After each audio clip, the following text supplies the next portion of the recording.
Nagluto ako ng Japanese tonkatsu na hapunan namin. Hi, hello, minasan konnichiwa. Tara samahan nyo kami today's mini vlog. Alas 5 po ng hapon nung nakauwi na si Hapon galing trabaho. Pagka-uwi niya, niyaya niya kami ni Kenshin na pumunta dun sa bukid. Abay, go na go naman kami ni Kenshin dahil gusto namin makita yung mga tanim namin mga gulay. Kailan hapon, nasa ka pa nagyayatong si uncle nyo mga auntie. Pagkatapos lang po ng ilang minutong biyahe, nakarating na po kami dito sa Hatake. Yung dalawang hapon ko naman, may mga daladalang timba. Yun naman pala, kaya kami nagpunta dito sa bukid dahil magdidilig kami ng mga tanim namin mga gulay. Ready na nga yung dalawang hapon ko, may mga kanya-kanya na silang timba. Habang nagdidilig kami, si hapon naman ay may nakitang ibon. Tawag daw nila dito ay Iji. Masarap nga daw po yung karne ng ibon na yan. Kwento nga niya sa akin, dati daw po nung kabataan niya ay hinuhuli at kinakain daw nila yon. Pero ngayon, hindi na po nila hinuhuli. Kumuha na nga pala ako ng tubig dun sa irrigation para makapagdilig na ako ng mga gulay. Kanya-kanya nga muna kaming tatlo dahil busy-busy pa kami sa pagdidilig. Mas maganda sana kapag may ulan para hindi na kami dilig ng dilig. 舅舅，我用多可愛い舅舅。かわいい、ありがとう。ありがとう。 Sobrang sweet talaga ni Kenshin dahil binigyan niya ako ng bulaklak. Pag may nakita siya, pinipitas niya, sa kanya binibigay sa akin. Pagkatapos namin magdilig dun sa baba, nagpunta naman kami dito sa taas. Tinignan muna namin yung mga tanim namin mga patatas. Nakatuwa nga po dahil maganda na to mga tanim namin. Sayang nga lang dahil konti na lang to mga natira. Yung ibang tanim kasi namin ay minukbang na mga unggoy. Dahil umaambon at dumidilim na, kiniyaya ko na silang umuwi. Si Kenshin naman ay tuwang-tuwa siya habang pumapatak yung ulan. Sana nga umulan ng malakas para madiligan yung mga tanim namin mga gulay. Ni Kenshin mataray nga taray, unay ay ayon na matante.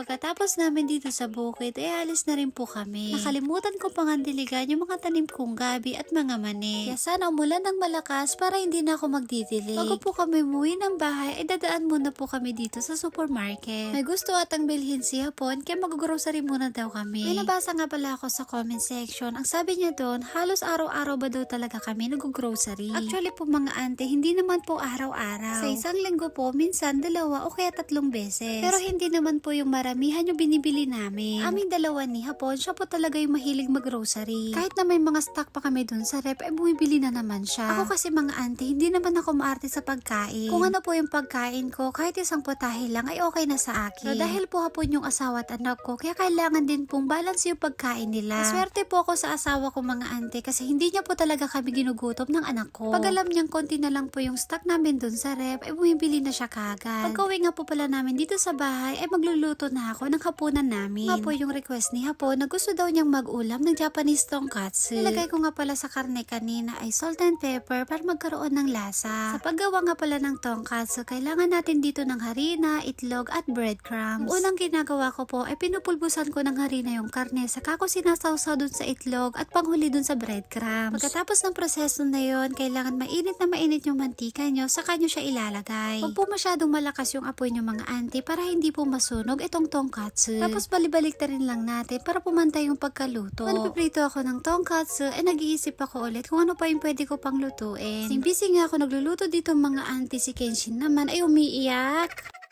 Gusto nga niyang kumain ng takoyaki, kaso ang sabi ko ay hindi pwede. Kaso nga lang yung tatay niya, pinainit na yung takoyaki, saka binigay kay Kenshin. Tuwang-tuwa ulit ngayon si Kenshin mga auntie. Bago kainin tong takoyaki, naglagay muna si Hapon ng sauce. Kanina nga pala nung nag-grocery kami, si Kenshin po yung namili nitong takoyaki. Gulat na nga lang si Hapon nung nasa basket na. Wala nang nagawa si Hapon, kaya binili na lang niya. Inggit nga ako sa kanila, kaya nakisubo muna ako ng isa. Pagkatikim ko, mas masarap pa dito yung ginagawa kong takoyaki. Yan tuloy, parang gusto ko ulit kumain ng takoyaki mga auntie. Next time, magtatakoyaki party kami dito sa bahay. Lapit na nga rin pong maluto etong tonkatsu. Naman po, gagawa na ako ng soup namin na miso shiro. Kapag kumulo na po yung tubig, etong dashi po yung una ko nilalagay. Konti lang yung ilagay nyo at tansyahin nyo din po kasi maalat po yung dashi. Pagkatapos ko maglagay ng dashi, maglalagay na rin ako ng miso. Dati po yung ginagamit kong miso face-to-face, yung tatak niya ay ukasan. Pero nagpalit po siya po ng bago. Ito nga po yung crab miso. Hindi ko sinasala sa strainer tong miso, bali diretso ko na siyang nilalagay. Kung ayaw nyo po ng may buo-buo, ay pwede nyo pong salain. Pagkatapos matimplahan, ay maglalagay na ako dito ng sahog niyang tofu at seaweed. Dried seaweed nga pala tong nilagay ko, pero mamaya-maya ay ganito na yung itsura niya. Tapos na nga po tong miso siro, bali hahayaan lang nating umini. O diba, sobrang dali lang po mga auntie, meron na po kayong sabaw. Ito naman sa plato, ay naglagay na ako ng cabbage. Luto na nga rin tong tonkatsu, kaya hinati-hati ko na rin sa maliliit. Dalawang karne pa nga lang to, yung isa po ay niluluto ko pa. Ito na nga po yung niluto kong tonkatsu. Diba, ang sarap niya ng kainin mga auntie. Lagay ko na nga sa mesa yung niluto ko. Yung dalawang hapon ko naman ay kinakain na nila. Di na nga nila ako nahintay. Nauna na silang kumain. Sobrang sarap po sa pakiramdam na pinagsisilbihan ko po tong asawa at anak ko. Lalong-lalo na kapag nauubos at kinakain nila yung mga niluluto ko. Kaya mas lalo po akong ginaganahan mga auntie basta't para sa kanila. Katapos ko mag-prepare at mag-asikaso ay sa wakas kakain na rin tayo mga auntie. Nasa ang itadakimasu. Dito po ako masyadong magluluto. Simple lang po tong hapunan namin. Basta't may soup, karne at saka gulay. Pagkatapos namin kumain ng kanin, yung dalawang hapon ko naman ay nagcha-challenge. Paunahan po kasi sila kung sino po yung unang makaubos ng cabbage.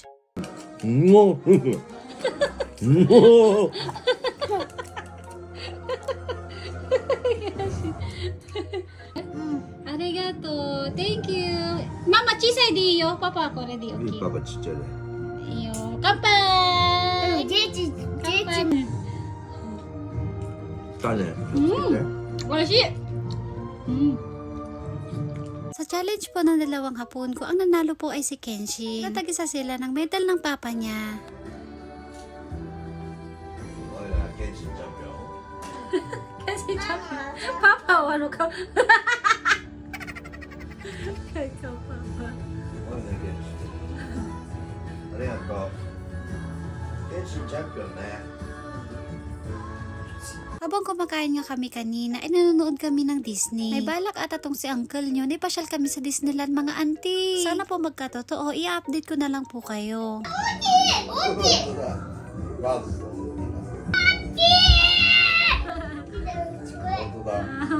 Habang nanonood sila ng TV, pinagtimpla ko si Hapon ng mainit na tea. Gusto nga niya, lagyan ko ng gatas yung tea para maging milk tea. Pagkatapos ko magtimpla, binigay ko na rin sa asawa ko. Munti ko pa nga makalimutan, hindi ko pa pala nalabhan yung sapatos ni Kenshin. Kaya dali ko na rin nilabhan para matuyo na kinabukasan. Fast forward na nga po mga auntie, pagkatapos ko pong paliguan si Kenshin, papatulugin ko na siya. Nasok ko na nga siya dito sa kwarto, kaso nga lang mga auntie, ayaw pa niyang matulog. Gusto pa niyang manood ng Disney kasama yung papa niya. Kaya ayan, takbo na naman siya ulit para manood. Namang si nanay, syempre susundan ko siya. Nung kinuha ko nga si Kenshin dun sa papa niya, ay nagkukunwaring tulog. Luko na talaga ating anak ko, parparigatan na kat nagdagsansuna.